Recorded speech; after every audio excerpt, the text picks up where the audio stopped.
कृष्ण गोविंद हरे मुरारे, हे नाथ नारायण वासुदेवा। इस मंत्र के उच्चारण से श्री कृष्ण भगवान की अनुकंपा व्यक्ति पर बनी रहती है। सभी दर्शकों को राधे राधे। धर्म यात्रा भारत यूट्यूब चैनल पर आपका फिर से एक बार स्वागत है। आज हम आपको बताने वाले हैं गोवर्धन पूजा। गोवर्धन भगवान की पूजा कैसे की जाती है। दीपावली के अगले दिन गोवर्धन की पूजा की जाती है। लोग इसे अन्नकूट के नाम से भी जानते हैं। इस त्योहार का भारतीय लोक जीवन में काफी महत्व है। इस त्योहार का प्रकृति के साथ मानव का सीधा संबंध दिखाई देता है। इस त्योहार की अपनी मान्यता और लोक कथाएं हैं।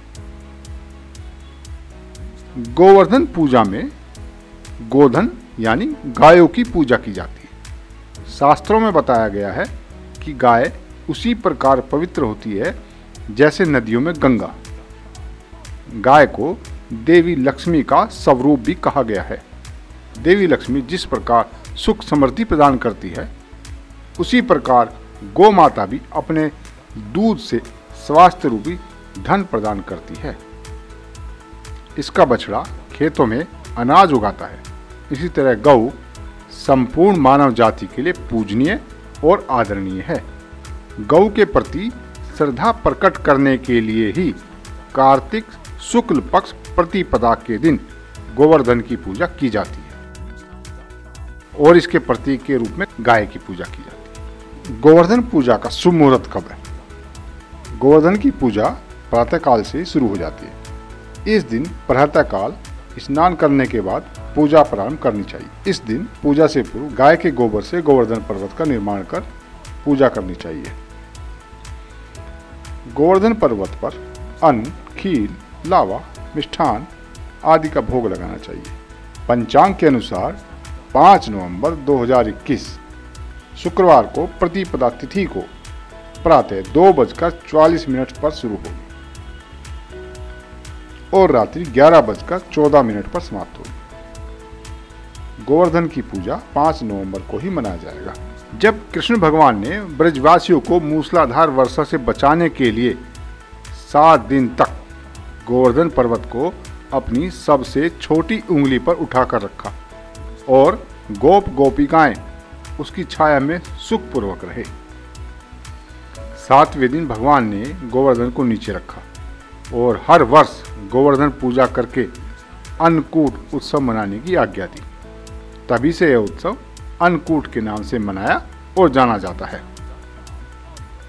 कबीर जी ने भी अपनी वाणी में कहा है, कबीर गोवर्धन कृष्ण जी उठाया, द्रोणागिरी हनुमंत। गोवर्धन कृष्ण जी उठाया, द्रोणागिरी हनुमंत। शेष नाग सब सृष्टि उठाई, इनमें कौ भगवंत। गोवर्धन पूजा के संबंध में एक लोक कथा यानी एक लोक गाथा प्रचलित है। कथा यह है कि देवराज इंद्र को अभिमान हो गया था। इंद्र का अभिमान चूर करने के लिए भगवान श्री कृष्ण, जो स्वयं लीलाधारी श्री हरि विष्णु के अवतार हैं, ने एक लीला रची। प्रभु की इस लीला में यूं हुआ कि एक दिन उन्होंने देखा कि सभी ब्रजवासी उत्तम पकवान बना रहे हैं और किसी पूजा की तैयारी में जुटे हैं। श्री कृष्ण ने बड़े भोलेपन से मैया यशोदा से प्रश्न किया, मैया, ये लोग किसकी पूजा की तैयारी कर रहे हैं। कृष्ण भगवान की बातें सुनकर मैया बोली, लल्ला, हम देवराज इंद्र की पूजा के लिए अन्नकूट की तैयारी कर रहे हैं। मैया के ऐसे कहने पर श्री कृष्ण बोले, मैया, हम इंद्र की पूजा क्यों करते हैं। मैया ने कहा, भगवान इंद्र वर्षा करते हैं जिससे अन्न की पैदावार होती है, उनसे हमारी गायों को चारा मिलता है। भगवान श्री कृष्ण बोले, हमें तो गोवर्धन की पूजा करनी चाहिए क्योंकि हमारी गायें वहीं चरती हैं। इस दृष्टि से तो गोवर्धन पर्वत ही पूजनीय है और इंद्र तो कभी दर्शन भी नहीं देते। वह पूजा न करने पर क्रोधित भी हो जाते हैं। अतः ऐसे अहंकारी की पूजा नहीं करनी चाहिए। अब लीलाधारी की लीला और माया से सभी ने इंद्र के बदले गोवर्धन पर्वत की पूजा की। देवराज इंद्र ने इसे अपना अपमान समझा और मूसलाधार वर्षा शुरू कर दी।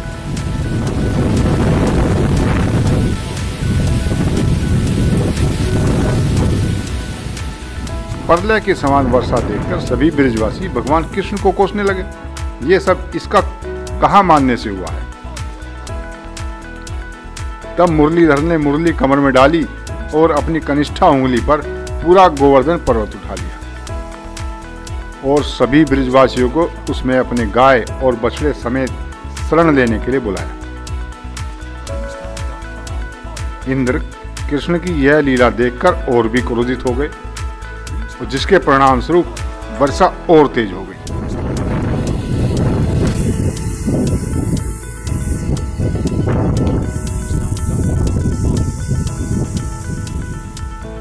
अब इंद्र का मान मर्दन करने के लिए तब श्री कृष्ण ने सुदर्शन चक्र से कहा कि आप पर्वत के ऊपर रहकर वर्षा की गति को नियंत्रित करो, और शेषनाग से कहा आप मेड़ बनाकर पानी को पर्वत की ओर आने से रोको।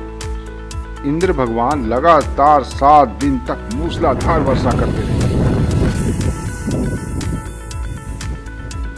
और अंत में उन्हें एहसास हुआ कि उनका मुकाबला करने वाला कोई आम मनुष्य नहीं है। अतः वे ब्रह्मा जी के पास पहुंचे और सारा वृतांत कह सुनाया। ब्रह्मा जी ने इंद्र से कहा कि आप जिस कृष्ण की बातें कर रहे हैं वो तो स्वयं भगवान विष्णु के साक्षात अंश हैं और पूर्ण पुरुषोत्तम नारायण हैं। ब्रह्मा जी के मुख से यह सब सुनकर इंद्र अत्यंत लज्जित हुए और श्री कृष्ण से कहा कि प्रभु मैं आपको पहचान न सका, इसलिए अहंकारवश भूल कर बैठा। आप दयालु हैं और कृपालु भी हैं, इसलिए मेरी भूल क्षमा कर दो। इसके पश्चात देवराज इंद्र ने मुरलीधर की पूजा कर उन्हें भोग लगाया। इस पौराणिक घटना के बाद से ही गोवर्धन पूजा की जाने लगी। ब्रजवासी इस दिन गोवर्धन पर्वत की पूजा करते हैं। गाय बैल को इस दिन स्नान कराकर उन्हें रंग लगाया जाता है। वे उनके गले में नई रस्सी और घंटी बांधी जाती है। गाय और बैलों को गुड़ और चावल मिलाकर खिलाया जाता है। अब गोवर्धन पूजा करने की विधि। इस दिन प्रातःकाल शरीर पर तेल की मालिश करने के बाद में स्नान करने की प्राचीन परंपरा है। इस दिन आप सुबह जल्दी उठकर पूजन सामग्री के साथ में आप पूजा स्थल पर बैठ जाइए और अपने कुल देवी का ध्यान करिए। पूजा के लिए गाय के गोबर से गोवर्धन पर्वत पूरी श्रद्धा से तैयार कीजिए। इसे लेटे हुए पुरुष की आकृति में बनाया जाता है।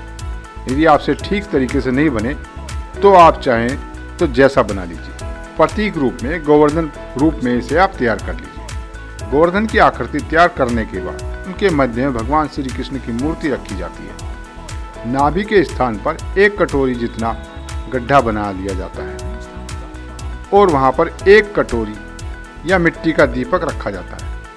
फिर इसमें दूध, दही, गंगाजल, शहद और बतासे इत्यादि डालकर पूजा की जाती है और बाद में इसे प्रसाद के रूप में बांटा भी जाता है। कुछ स्थानों पर गोवर्धन पूजा के साथ ही गायों को स्नान कराने की, उन्हें सिंदूर इत्यादि पुष्प मालाओं से सजाए जाने की परंपरा भी है। इस दिन गाय का पूजन भी किया जाता है। तो यदि आप गाय को स्नान कराकर उसे सजा सकते हैं या उसका श्रृंगार कर सकते हैं तो कोशिश करिए कि गाय का श्रृंगार करें। उनके सींग पर घी लगाएं, उन्हें गुड़ खिलाएं, जिससे लक्ष्मी जी प्रसन्न होती है और आपके घर में कभी धन की कमी नहीं रहती है। फल, मिठाई इत्यादि आप पूजा के दौरान गोवर्धन में अर्पित करिए, गन्ना चढ़ाएं और 1 कटोरी दही नाभि स्थान पर डालकर झरनी में से छिड़कते हैं।